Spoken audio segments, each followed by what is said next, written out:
1. Author and ear, Abu Nasr al-Farabi, c. Barchiat Arjowilling CE. Known in the Islamic world as the second teacher, Aristotle being the first, was born in Central Asia, modern Kazakhstan, studied in Baghdad and worked in Aleppo under the patronage of the Hamdanid dynasty. He lived during the Abbasid Golden Age, when the great project of translating Greek philosophy into Arabic was transforming Islamic intellectual life, and he was its most systematic philosophical beneficiary. He attempted something no previous thinker had achieved: a complete synthesis of Platonic political philosophy, Aristotelian metaphysics, Neoplatonic cosmology, and Islamic prophetology into a single coherent system. His project was both philosophical and political. At a time when the caliphate was fragmenting and various rulers claimed religious legitimacy, Al-Farabi offered a philosophical account of what legitimate governance actually requires. 2. The book's genesis. Ara al-Madina al-Fadila, The Views of the Inhabitants of the Virtuous City, was written as a philosophical political treatise that begins with cosmology and metaphysics before descending to ethics and politics because, for Al-Farabi, the right ordering of the city can only be understood in light of the right ordering of the cosmos. The first cause, God, the emanating intellects, the soul, and the prophetic faculty are all analyzed before the question of governance is raised, because good governance is understood as the political embodiment of philosophical truth. Without Al-Farabi, the distinctive Islamic philosophical tradition of political Platonism, the vision of the philosopher-prophet as the ideal ruler, would lack its founding articulation. 3. Main themes. Metaphysics as the foundation of politics. What makes a city virtuous? For Al-Farabi, the virtuous city is not defined by prosperity or power, but by its orientation toward the highest truth. The ruler of such a city must possess philosophical wisdom, hikmah, as well as the prophetic capacity to communicate that wisdom in symbolic form to those who cannot receive it philosophically. The philosopher-prophet as the ideal ruler. Who should govern? Al-Farabi's synthesis of Plato's philosopher-king with the Islamic concept of prophethood. The ideal ruler possesses both theoretical philosophy, knowledge of the highest truths, and the imaginative faculty that allows them to translate those truths into religious symbols accessible to the whole population. Emanationist cosmology as political theory. The ordered emanation from the first cause through the celestial intellects to the active intellect and then to human minds is not just a metaphysical account of the universe's structure, it is a model for the proper ordering of society. The virtuous city mirrors the cosmos, multiple paths to the same truth. Religion and philosophy approach the same truths by different methods, philosophy through demonstration, religion through symbol and image. A virtuous community requires both the philosopher for the theoretical grounding, the prophet for the popular communication. 4. Summary. The virtuous city begins not with politics but with God, the first cause, absolutely one, without matter, form or multiplicity, known only through philosophical intellection. From this first cause emanates the first intellect, then a cascade of intellects, each associated with a celestial sphere, until the active intellect, the 10th intellect, and the governor of the sublunary world illuminates human minds with intelligible forms. The active intellect plays a crucial role in Al-Farabi's account of prophethood. When the active intellect fully actualizes the theoretical intellect of the philosopher-prophet, and when that person's imaginative faculty is also perfectly developed, the result is prophetic revelation, philosophical truth translated into symbolic images accessible to the entire community. The virtuous city is then defined as one whose citizens are oriented toward genuine happiness, sa'ada, which Al-Farabi identifies with the philosophical and ultimately contemplative life, achieved after death through the soul's union with the active intellect.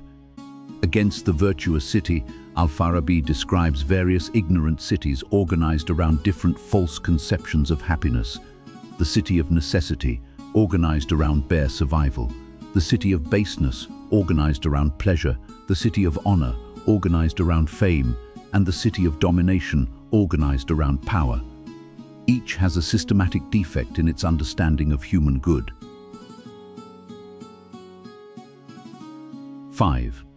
Deep dive analysis. Al-Farabi's identification of the Islamic prophet with Plato's philosopher king is among the most audacious philosophical moves in medieval thought. It works by analyzing prophecy not as an external divine intervention in an otherwise natural world, but as the highest expression of natural human cognitive development, what happens when both theoretical intellect and imaginative faculty are developed to their maximum. The theoretical intellect, fully actualized by the active intellect, grasps philosophical truths directly. The imaginative faculty, in most people, merely generates images in sleep or daydream. But in the prophet, the imaginative faculty receives the overflow of the theoretical intellect's illumination and translates it into sensory images, stories and symbols, the forms in which revelation comes. This means that Quranic revelation for Al-Farabi is philosophically true content in symbolic form, not a source of truths unavailable to philosophy, but a communication of philosophical truths in a mode accessible to all people, not just the philosophically trained. The philosopher and the prophet say the same thing in different languages. The most powerful implication is double-edged. It elevates the philosopher to prophetic dignity and simultaneously subordinates revelation to philosophical verification. The philosopher can read revelation's symbols and identify their philosophical content, which means philosophy is the ultimate criterion of religious truth. This was recognized as dangerous by orthodox Islamic thinkers. Al-Ghazali's attack on the philosophers, specifically on the claim that revelation can be rationally decoded, is in large part a response to this Farabian position. 6. Key terms and ideas. Medina al-Fadila, Arabic, Medina Fadilaga, the virtuous city. The ideal political community organized around genuine human happiness, Sa'ada, as philosophically understood.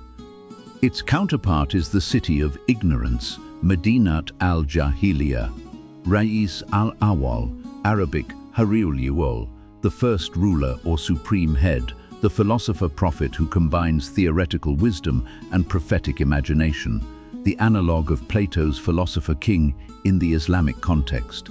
Sa'ada, Arabic, Sikaya, happiness or felicity, the ultimate end of human existence, achieved through philosophical development and ultimately through the soul's union with the active intellect, Aql al-Fahal, Aql al-Mustafad, Arabic, Aqil Mustafadi, acquired or material intellect receiving the active intellect's illumination, the highest stage of intellectual development in which the individual intellect is directly conjoined with the active intellect. Khayal, Arabic, Shiyal, imagination, the faculty that translates intellectual truths into symbolic images. In the prophet, this faculty is uniquely powerful, allowing intellectual truths to be communicated to non-philosophers in the form of revelation. Fadil, Jahil, Arabic, Virtuous, ignorant, the fundamental political distinction for Al-Farabi. The virtuous city is governed by wisdom. The ignorant city is governed by false conceptions of the good necessity, pleasure, honor, or power. 7. Conclusion. The virtuous city permanently established political Platonism within the Islamic tradition, giving subsequent Islamic philosophy both its ambition, the synthesis of Greek philosophy and Islamic prophetology, and its central tension, the relationship between philosophical reason and revealed religion. Its influence on Avicenna, who develops Al-Farabi's prophetology, on Ibn Rushd Averroes, and on the entire tradition of Islamic political philosophy is foundational. Leo Strauss's reading of Al-Farabi as an esoteric writer, one who writes philosophically for the few while ostensibly writing religiously for the many, is among the most influential and contested interpretations in 20th century Islamic philosophy studies. The most unresolved question: is Al-Farabi's synthesis an authentic fusion of philosophical and religious truth, or a subordination of religion to philosophy in religious clothing? The essential spirit of the virtuous city. A city deserves the name virtuous, not because it is prosperous or peaceful, but because it knows what human beings are for and organizes itself accordingly. Read it and encounter the most ambitious attempt in Islamic thought to make philosophy the foundation of politics.